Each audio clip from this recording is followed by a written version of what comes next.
You know, a trending hashtag on Twitter is the quote-unquote movie Troy versus hashtag Iliad by Homer. I've heard about it on the streets, reading it on social media, to seeing it on billboard headings. Today we'll be discussing the popular topic. Comparing the movie Troy to the Iliad and the Aeneid text, the audience tends to root for the Trojans in the text more so than the film because the Greeks are more aggressive and violent. The beginning of the Iliad introduces a continuous rage coming from the Greek side, especially their strongest fighter Achilles, which adds to the hatred between their culture and the Trojans. The story begins with an argument between the Greek leader Agamemnon and a Trojan priest, Father Chryses. Agamemnon stole the Chryses' daughter, Briseis, and explained to the priest that she will be used as a slave for the rest of her life. Although in the movie Troy, it begins with Agamemnon leading the Greeks as they called for Achilles to fight Boagrius, the strongest warrior of Thessaly. When Achilles doesn't show at first and then arrives to treat Agamemnon poorly, the tension between the two Greeks is introduced. In the text, the god Apollo comes down and leaves a plague on the Greek people in order to help the priest. Therefore, the gods are shown to be more reliable to their people. Although the Greeks come off to be the antagonists of the story is told from their point of view in third person. This enhances the Greeks' true value of using violence to get power and to show that they are proud of their abilities in warfare. In both the text and the movie, Agamemnon, the Greek king who stole a daughter of a priest, appears to have a thirst for power. He is portrayed to be an angry and ruthless leader who takes total confidence in his culture and their favor in warfare. By being so disrespectful to a religious figure, Chryses, Agamemnon is further shown to be a careless and confident leader. He says to the priest in regards to his daughter, "Long before that, old age will overtake her in my house, in Argos, far from her fatherland, slaving back and forth to the loom, forced to share my bed." With the priest leaving after hearing this and giving up hope, Agamemnon is a feared leader. In the movie, the introduction focuses more on the tension between Agamemnon and Achilles, more so than the fight Chryses puts up in attempts to get his daughter back. Along with the Greek culture, Achilles is a powerful figure in both the text and the movie because he is their strongest fighter. Therefore, his pride in war and violence parallels to the pride of Agamemnon. However, he does not take pride in the people of his culture, just of their abilities. Achilles is a strong, angry, powerful-looking Greek. In the movie, he shows up late to a fight for Agamemnon and then disrespects the king. In the text, the goddess Athena begs Achilles not to fight his leader, Agamemnon. However, while speaking directly to Agamemnon, Achilles states, "I swear a yearning for Achilles will strike Achaea's son and all your armies." By turning his back on his leader and his people in the text and despising his king in the movie, Achilles is a very selfish and self-aware figure. He thinks and knows he is the best fighter. Therefore, when he refuses to fight for the Greeks, the people around him will suffer. The two characters, Achilles and Agamemnon, clearly clash even though they are from the same culture. To enhance this clash between the two, Agamemnon takes Briseis, who is Achilles' first prize. Therefore, by taking her, Agamemnon angers Achilles just to despite him. This does in fact anger Achilles. However, in the text, because he swore to an oath, he cannot do much about his anger.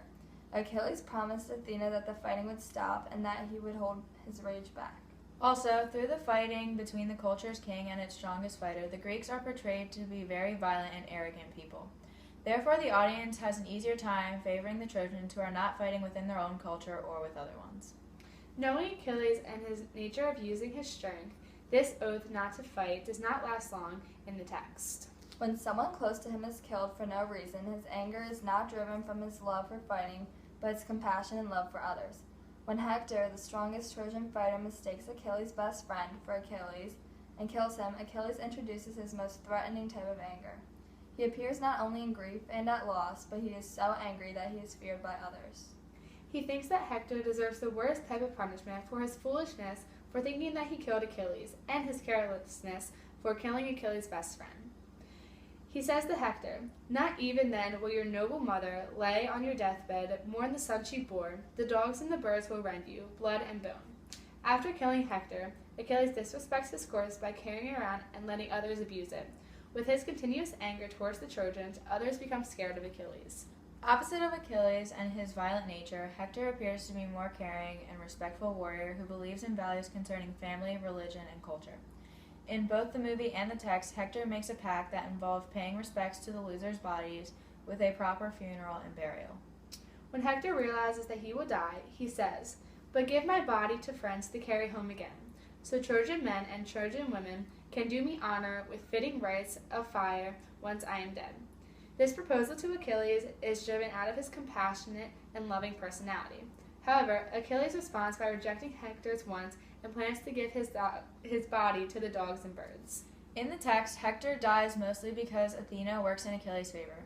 She takes the form of Hector's brother and promises to help him when he fights Achilles. However, this is a lie, and it is all to make sure Achilles wins. This makes the audience feel sympathy for Hector and favor in the Trojans instead of Achilles and the Greeks. In the movie, Hector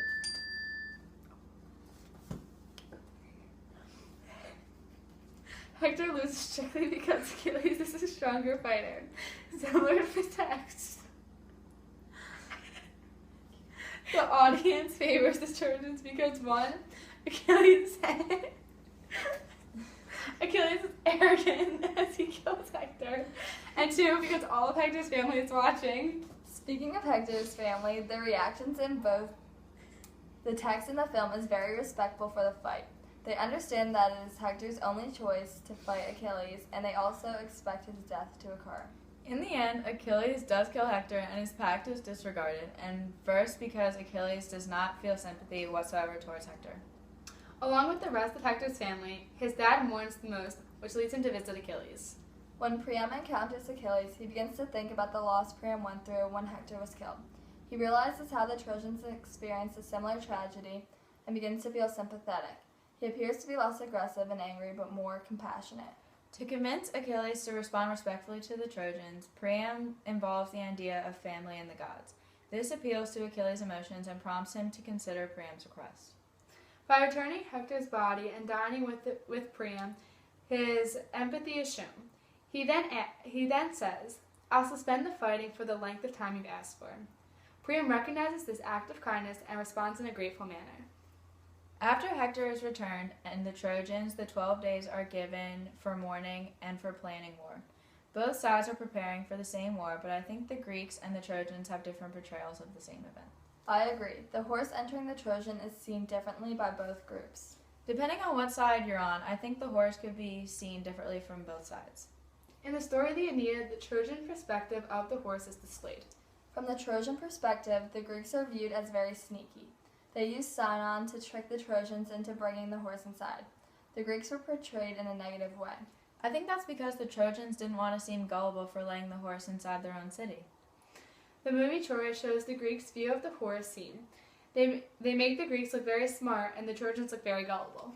The Trojans drag the big mysterious horse inside their kingdom. It seems like they weren't thinking at all.